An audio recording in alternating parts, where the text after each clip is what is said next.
adamıdırlar, qonaq demək olmaz bunlara.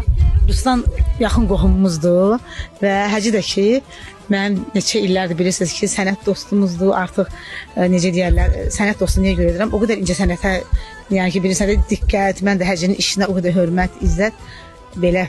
Bu günlər bu gözəl evimizə, bu malikanəmizə xoş gəlmişsiniz. Bəli, çoxdan da eşitmişdi Elza xanımın evi barədə, amma bu günlər nə yaxşı oldu ki, elə qismət oldu, gəldik. Gözümüzlə indi görəcəyik, gəzəcəyik. Ümumiyyətlə Elza xanım bu kənd haqqında o qədər danışıb ki, mənim özümə çox maraqlı idi ki, gəlin bir gəzək bərabər, bir baxaq, bir tarixin danışsın Elza xanım. Çünki bilirəm ki, kökləri elə burdandır, bu kənddəndir. Xoş gəlmişsiniz, həmişə siz gələsiniz. Gözümüz yeriniz var. Necə deyərlər, sizi görmək çox şad oldu. Xüsusən sizin verilişi izləyirik. Hər kəslə çox qəşəng, çox gözəl, hər şey qaydasında. Çox sağ olun. Ruslan həm qohumumuzdur, həm də ki, dost, belə necə deyirlər ki, o bacının deyir, dost yaxşıdır, yoxsa deyir, qardaşın deyir, qardaş yaxşıdır, amma o da dost olsa, həm də belə necə deyərlər, valla fəxr edirəm ki, mənim belə elimin, obamın belə evladları var. Bizə o qədər yaxındır ki, yəni. Hoş gəlmişsiniz. Elza Seyidcanın yeni evinin ilk qonaqları elə siz oldunuz. Bəli, bəli. Əlbəttə, yeni deyil, çoxdandır, evim çoxdandır. Sadəcə biz indi görürüksə, tamaşaçılar indi görürsə Üzə çıxartmamışdım, üzə çıxartmamışdım. Hələ deyirəm belə təmir eləyim, sonra deyirəm əşya nə olub be? Evdə də düz demirəm Ruslan. İndi inşallah qəşəng belə necə deyim, o qədimi evlərə. Məncə buranı elə belə saxlasınız daha yaxşı. Üstünü biraz restavrasiya etmək. Bu şəkildə saxlayıb biraz restavrasiya eləsiniz daha yaxşı. Burada üzüm tənəyi olub, çox gözəl üzümlər olub burada. Sonra nəsə olub, ağac quruyub, düz anam burada nəsə əkib.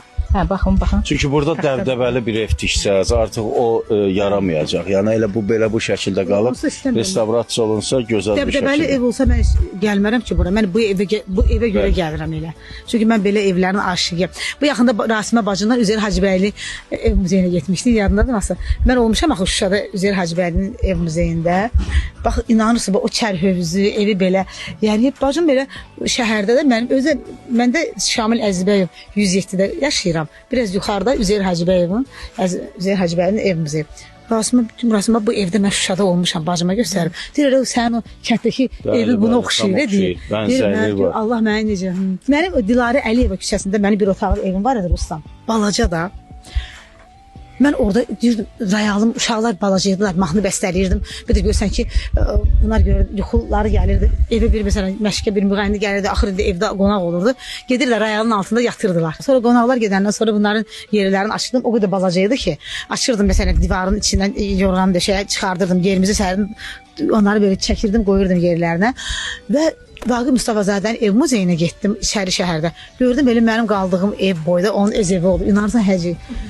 Eynən, bax, orada necə pianina orada, elə bir ki, evdə əşyalarımızın da yeri eyni. Yəni, çox fəxr elədim və illər keçəndən sonra yenə də bacım o günləri Üzeyir Hacıbəylinin ev muzeyində dedi ki, sən kənddəki evin bu evə oxşuyur, çərhövüzünə qədər. Demək ki, taley bənzərlikləri də var da, yəni bütün bu sənət adamların bir növ taley bənzərlikləri də olur. Çox.